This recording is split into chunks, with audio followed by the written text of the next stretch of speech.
بسم اللہ الرحمن الرحیم۔ اس آخری ناکام کوشش سے یہ یقین ہو گیا کہ وہ دونوں اب نادیدہ بن کر مختار شاہ کی حویلی میں آئیں گے، پھر اسے زندہ نہیں چھوڑیں گے۔ یہیں سے شیطانی چکر شروع ہوا۔ وہ جو شیطان مختار شاہ تھا، اس نے فرشتہ سکندر ثانی بن کر خود کو زنجیروں میں جکڑ لیا، اور جو فرشتہ سکندر ثانی تھا اسے سحرزدہ کر کے آزاد چھوڑ دیا۔ فہمی اور علی نے زنجیریں پہن کر قیدی بننے والے مختار شاہ کے چور خیالات پڑے۔ اسی وقت تینوں لارڈز نے مختار شاہ کے دماغ پر پوری طرح قبضہ جما لیا تھا، اس لیے یہ بید نہ کھل سکا کہ وہ فراڈ پیر مختار شاہ کے خیالات پڑ رہے ہیں۔ دوسرے دن مختار شاہ اور سکندر ثانی کے والد کی برسی تھی۔ برسی میں شریک ہونے کے لیے قیدی مختار شاہ کی زنجیریں کھول دی گئیں۔ اس نے اپنے بھائی سکندر ثانی کے ساتھ فجر کی نماز پڑھی، پھر وہ دونوں باپ کی قبر پر پھولوں کی چادر چڑھانے آئے۔ ایسے ہی وقت اچانک ایک نوجوان ایک گن لے کر ان کے سامنے آ گیا۔ اس نے سکندر ثانی سے کہا، تم جعلی پیر ہو، تم نے میری بہن کی عزت لوٹی ہے، تم جادو جانتے ہو، اس سے پہلے کہ جادو کرو میں تمہیں مار ڈالوں گا۔ پھر اس سے قبل کوئی اسے پکڑتا اس نے تڑا تڑ گولیاں چلا دیں۔ سکندر ثانی اسی جگہ گر کر تڑپ تڑپ کر مر گیا۔ وہاں جتنے بھی عزیز و قارب تھے انہوں نے یہی سمجھا کہ جو فرشتہ صرف سکندر ثانی ہے وہ مارا گیا ہے، اور انہوں نے درست سمجھا۔ فہمی اور علی نے غلط سمجھا، کیونکہ انہوں نے اس فراڈ مختار شاہ کے چور خیالات پڑے تھے، اور لارڈز کی مکاریوں کے باعث یہ سمجھ بیٹھے تھے کہ فرشتہ صرف سکندر ثانی زندہ ہے، اور جس مختار شاہ نے اس فرشتے کو زنجیریں پہنا کر قید کیا تھا وہ ایک نوجوان کی گولیوں سے حرام موت مر چکا ہے۔ وہ تینوں لارڈز چاہتے تھے کہ بید کھلنے سے پہلے اصلی سکندر ثانی مارا جائے۔ اگر فہمی اور علی اسے ہلاک کرنے کے لیے اس کے دماغ میں پہنچیں گے تو انہیں یہ معلوم ہو جائے گا کہ وہی فرشتہ سکندر ثانی ہے جسے تنویمی عمل کے ذریعے مختار شاہ بنایا گیا ہے۔ انہوں نے ایسا کچھ ہونے سے پہلے ایک نوجوان کے ہاتھوں اسے قتل کرا دیا۔ وہ نوجوان اندر اصل فراڈ مختار شاہ کا معمول اور تابع دار تھا۔ جب وہ قبر پر پھول چڑھانے گئے تھے تو تینوں لارڈز نے اس جوان کو پوری طرح اپنے کنٹرول میں رکھا تھا۔ گولیاں چلانے کے بعد بھی اس جوان کے دل و دماغ میں یہی بات تھی کہ اس نے ایک فراڈ پیر کو قتل کیا ہے، کیونکہ تنویمی عمل کے ذریعے اس کے دماغ میں یہی باتیں نقش کرائی گئی تھیں۔ فہمی اور علی آئندہ جب بھی اس کے دماغ میں جاتے تو انہیں یہی معلوم ہوتا کہ اس جوان نے اپنے طور پر جائز انتقام لیا ہے۔ یہ ایسا چکر تھا کہ حویلی کے تمام افراد اور سکندر ثانی کے خاندان کے تمام لوگ چکر میں پڑ گئے تھے۔ انہوں نے برسوں سے جسے ایک پیر کی حیثیت سے زندگی گزارتے دیکھا تھا، اس فرشتے کو ان کے سامنے گولی مار دی گئی تھی۔ وہ اندر کی بات نہیں جانتے تھے کہ کس طرح دو ہم شکل بھائی تبدیل ہو گئے تھے۔ ایک کی جگہ دوسرے نے لے لی تھی۔ شیطان کو موت آنی تھی مگر اس کی جگہ فرشتے کو موت آ گئی تھی۔ حویلی میں اس فرشتے کا سوگ منایا جا رہا تھا۔ فہمی اور علی کو مختار شاہ سے ہمدردی تھی۔ علی نے اس سے کہا، تمہارے تمام عزیز و قارب تمہیں فراڈ مختار شاہ سمجھ رہے ہیں، تمہارے لیے یہ ثابت کرنا دشوار ہوگا کہ تم اصلی سکندر ثانی ہو۔ ہاں، وہ شیطان آدمی مارا گیا، افسوس تو یہی ہے کہ یہ رشتہ دار مجھے اپنے بزرگوں کی نافرمان اولاد سمجھ رہے ہیں، لیکن میں اپنے نیک اعمال سے رفتہ رفتہ انہیں اپنی طرف مائل کر لوں گا۔ فہمی نے کہا، پتہ نہیں انہیں قائل کرنے اور اپنی طرف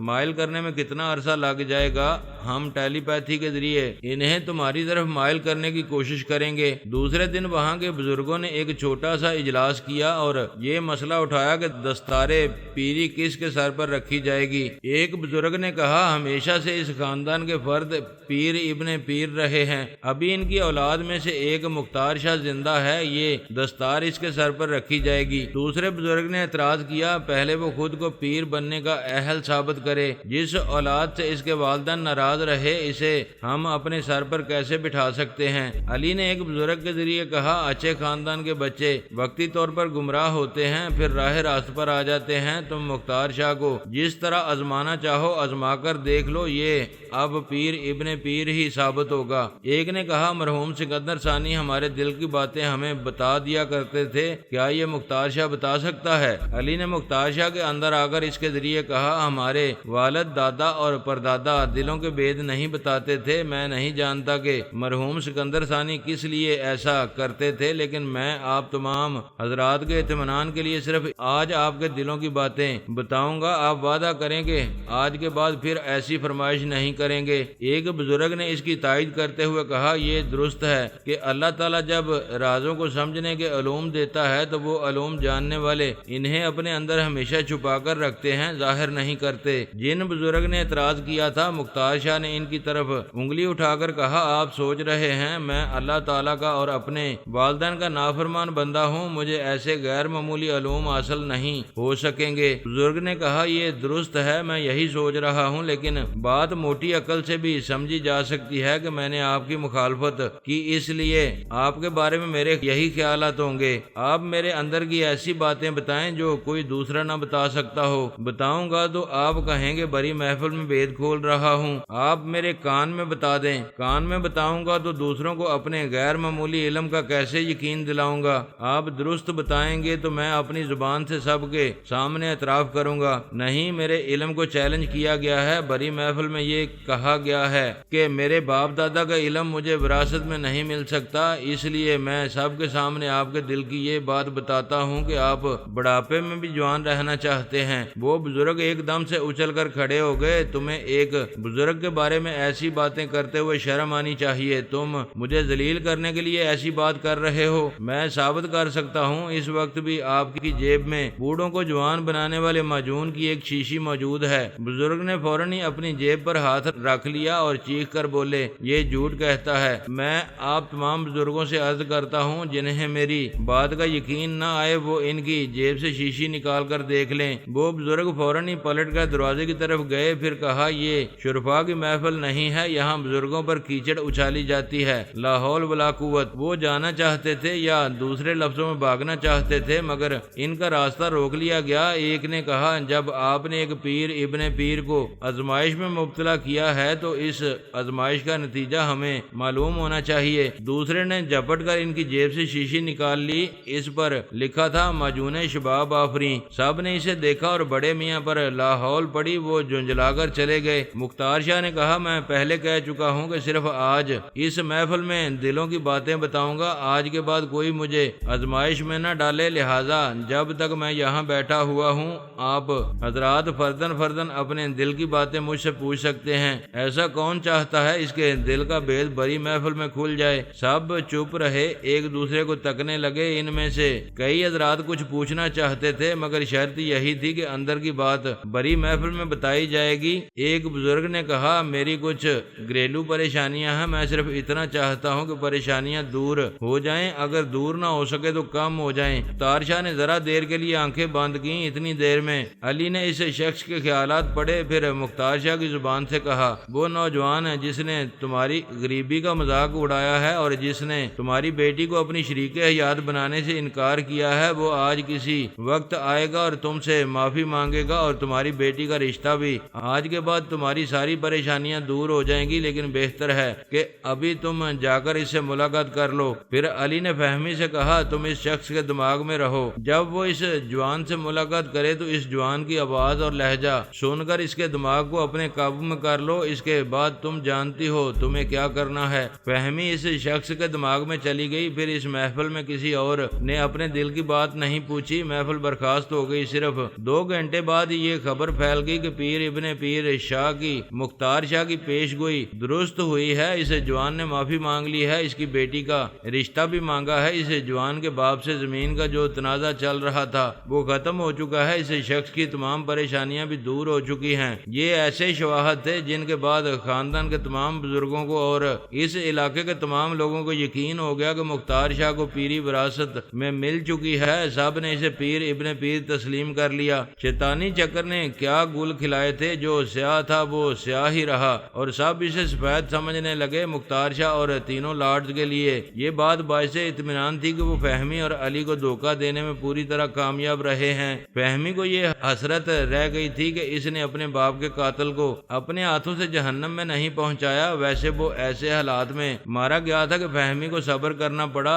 چلو اس کے ہاتھوں نہ صحیح، دشمن اپنے برے انجام کو پہنچ گیا۔ دیکھا جائے تو مختار شاہ اور اور تینوں لارڈز کو یہ بہت بڑی کامیابی حاصل ہوئی تھی۔ فہمی اور علی آئندہ کبھی مختار شاہ کو نہ دشمن سمجھنے والے تھے اور نہ کبھی اس کے راستے کی دیوار بننے والے تھے۔ مختار شاہ اپنے لارڈ سے پوچھا، اب تو خطرہ ٹل گیا ہے، وہ دونوں حویلی سے جانے کے بعد واپس تو نہیں آئیں گے؟ ایک لارڈز نے کہا، انہیں واپس نہیں آنا چاہیے، لیکن وہ تمہیں اصلی سکندر ثانی سمجھ کر تمہارے ہمدرد بن گئے ہیں۔ اسی ہمدردی کی بنا پر انہوں نے تمہارے تمام خاندان والوں کو اور علاقے کے لوگوں کو تمہارے طرف مائل کیا ہے، وہ سب تم پر اعتماد کر رہے ہیں، لیکن فہمی اور علی کی یہ ہمدردی تمہیں مہنگی پڑے گی۔ مختار شاہ نے پوچھا، ان کی ہمدردی مجھے کیسے مہنگی پڑے گی؟ انہیں ہمدردی کا جذبہ پھر تمہاری طرف کھینچ سکتا ہے، وہ تمہاری خیریت معلوم کرنے اور تمہارے کسی کام آنے کے لیے پھر اچانک کسی دن کسی وقت آ سکتے ہیں۔ دوسرے لارڈ نے کہا، وہ اچانک آئیں گے تو پتہ نہیں تم کن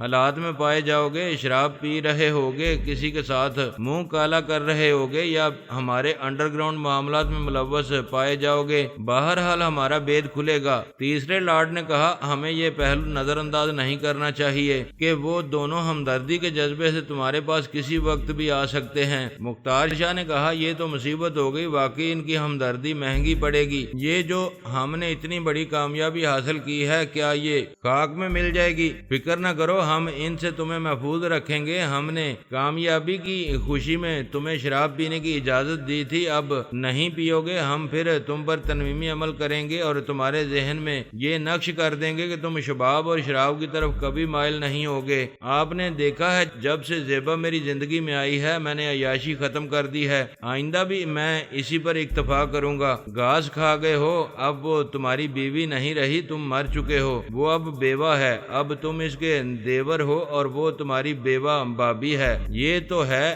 جب سے زیبا نے خود کو بیوہ سمجھ لیا ہے تب سے الجھن میں ہوں کہ کیا کروں، کیسے اس کے قریب جاؤں، کیا اسے بتا دوں کہ میں زندہ ہوں۔ عورت کو رازدار بنانے کی حماقت نہ کرنا، ورنہ ہم تمہیں گولی مار دیں گے۔ اول تو وہ یقین نہیں کرے گی، اور کرے گی تو کیا یہ خوشی چھپا سکے گی کہ وہ بیوہ نہیں سہاگن ہے؟ میں اسے رازدار بنانے کی حماقت نہیں کروں گا، لیکن وہ عدت کے دن پورے کر لے گی تو میں اس سے شادی کر سکوں گا۔ ہم دستور کے مطابق بیوہ بابی سے شادی کر سکتے ہیں، تم اپنے دستور کے مطابق جو کرو گے اس پر ہم اعتراض نہیں کریں گے۔ دوسرے نے کہا، لیکن تم پر دوبارہ تنویمی عمل کرنا لازمی ہے، تمہارے دماغ میں جتنے منفی خیالات ہیں ہم انہیں مٹا دیں گے۔ انہوں نے یہی کیا، مختار شاہ کو تنویمی عمل کے مضبوط قلعے میں قید کر دیا، اس کے ذہن سے منفی خیالات نکال دیے، اسے باہر سے اور اندر سے نیک اور پارسا بنا دیا۔ اب اس کی طرف سے کوئی اندیشہ نہیں رہا تھا، لیکن اب دوسری طرف سے اندیشہ تھا۔ فہمی اور علی ان کے سروں پر اب بھی ننگی تلواروں کی طرح لٹک رہے تھے۔ یہ پہلو بھی پیش نظر تھا کہ وہ دونوں ہمدردی سے مختار شاہ کے پاس آئیں گے۔ اگر اس وقت مختار شاہ ان کے کسی کارندے سے باتیں کر رہا ہوا تو وہ اس کے ذریعے ان کی ساری چال بازیاں سمجھ لیں گے۔ انہوں نے مختار شاہ کو حکم دیا کہ وہ ایک ہفتے تک کسی بھی انڈر گراؤنڈ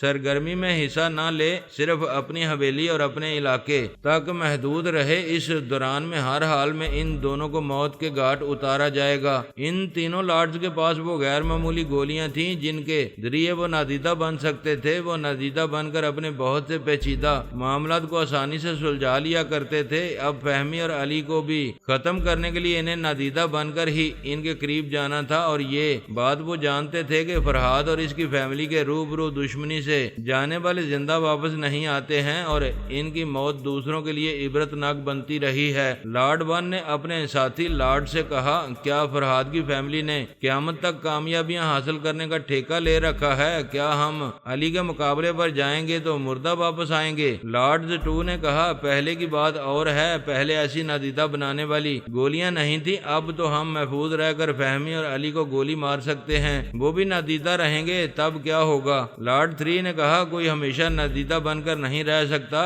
کھاتے پیتے اور لباس پہنتے وقت یا ٹوائلٹ جاتے وقت ٹھوس جسم میں ظاہر ہونا لازمی ہوتا ہے۔ ہاں، مختار شاہ نے بھی یہی سوچا تھا، اپنی مامولہ زلیخا کو حکم دیا تھا کہ فہمی اور علی کھانے سے پہلے جیسے ہی اپنے منہ سے گولیاں نکال کر باہر رکھیں وہ انہیں گولی مار دے۔ اتنی زبردست پلاننگ کے باوجود مختار شاہ انہیں ہلاک کرنے میں ناکام رہا تھا۔ دراصل انہوں نے بابا صاحب کے ادارے میں عجیب و غریب ٹریننگ حاصل کی ہے، ان کے ذہنوں کو اتنا تیز بنا دیا گیا ہے کہ وہ دیکھتے ایک طرف ہیں لیکن ان کے ذہن چاروں طرف پوری بیداری سے مستعد رہتے کرتے ہیں وہ کسی چھوٹے سے چھوٹے پہلو کو بھی نظر انداز نہیں کرتے ہیں۔ ہم بھی اپنی بھرپور ذہانت سے ہر بڑے چھوٹے پہلو پر نظر رکھیں گے، کبھی ان کے روبرو نہیں جائیں گے، نادیدہ بن کر ان کے آس پاس رہیں گے۔ جب پوری طرح یقین ہو جائے گا کہ ہمارا حملہ کسی طور بھی ناکام نہیں ہوگا، تب ہم چند ساعتوں کے لیے نمودار ہو کر انہیں گولی مار دیں گے۔ وہ تینوں تھوڑی دیر تک سر جھکائے سوچتے رہے۔ اب سوال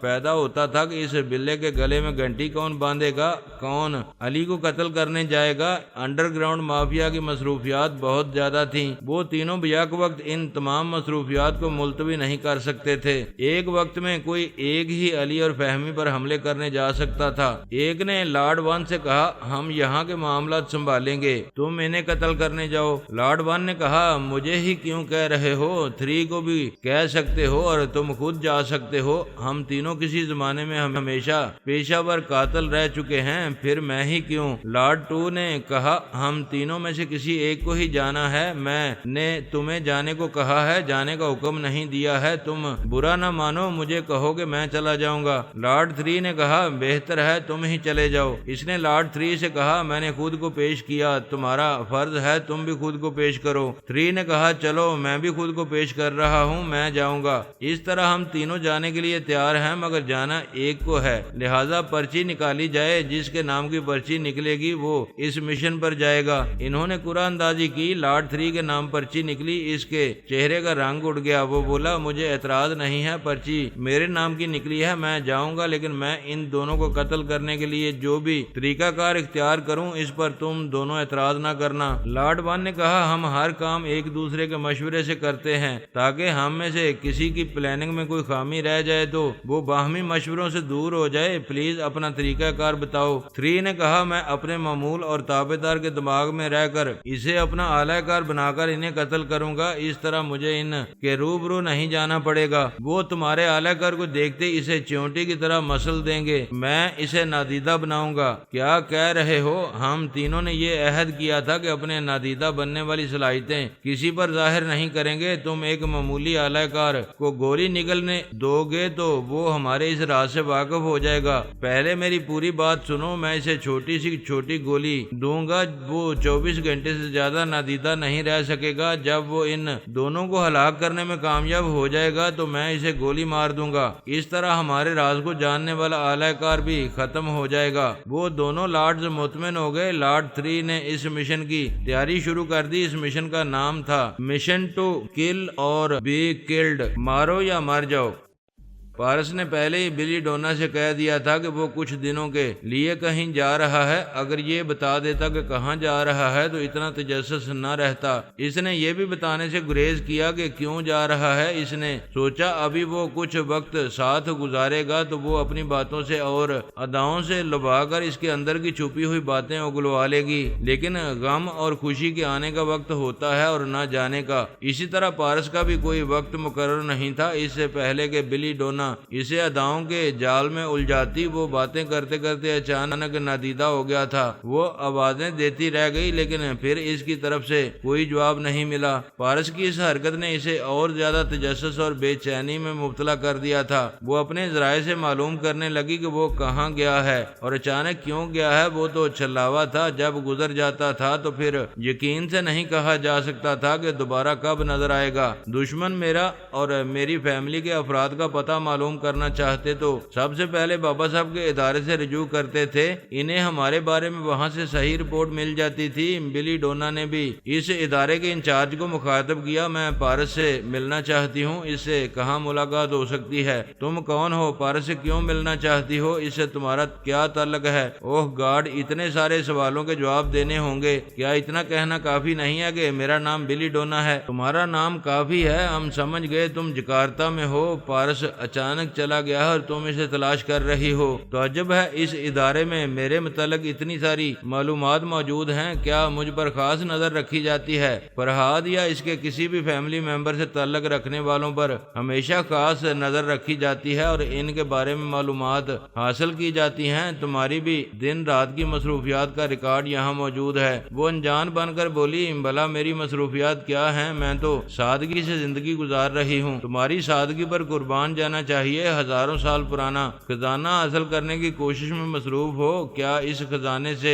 سادگی اختیار کرو گی؟ آپ کو ایسی گفتگو نہیں کرنی چاہیے، صرف ضروری سوالوں کے جواب دینے چاہیے۔ آپ صرف ڈیوٹی کے مطابق بولا کریں۔ میری ڈیوٹی یہی ہے، جو مجھ سے معلومات حاصل کرے اسے تفصیلی معلومات فراہم کروں۔ یہ بھی تمہارے لیے معلومات ہے کہ ہم تمہارے بارے میں بہت کچھ جانتے ہیں۔ پلیز اتنا بتا دیں کہ پارس کہاں ہے؟ پارس تل ابیب میں ہے، مگر تم وہاں نہیں جا سکو گی۔ مجھے کون روکے گا؟ حالات روکیں گے۔ میں حالات سے نمٹنا جانتی ہوں، تو پھر نمٹ کر دکھاؤ۔ صالحہ جکارتا پہنچ رہی ہے۔ وہ چونک کر بولی، کون صالحہ؟ وہی سلطان صالح کی بیٹی جس کی جگہ تم صالحہ بن کر اس محل میں عیش کر رہی ہو۔ جس صالحہ کو تم نے قید کیا تھا وہ اب تک بابا صاحب کے ادارے میں تھی اور آج شام کی فلائٹ سے جکارتا پہنچ رہی ہے۔ تھوڑی دیر کے لیے بلی ڈونا بولنا ہی بھول گئی۔ ادارے کے انچارج نے کہا، کیا ہوا؟ تم تو حالات سے نمٹنے کا دعویٰ کرتی ہو، اب جب کہ صالحہ جکارتا پہنچ رہی ہے تو کیا تم پارس کے پاس تل ابیب جا سکو گی؟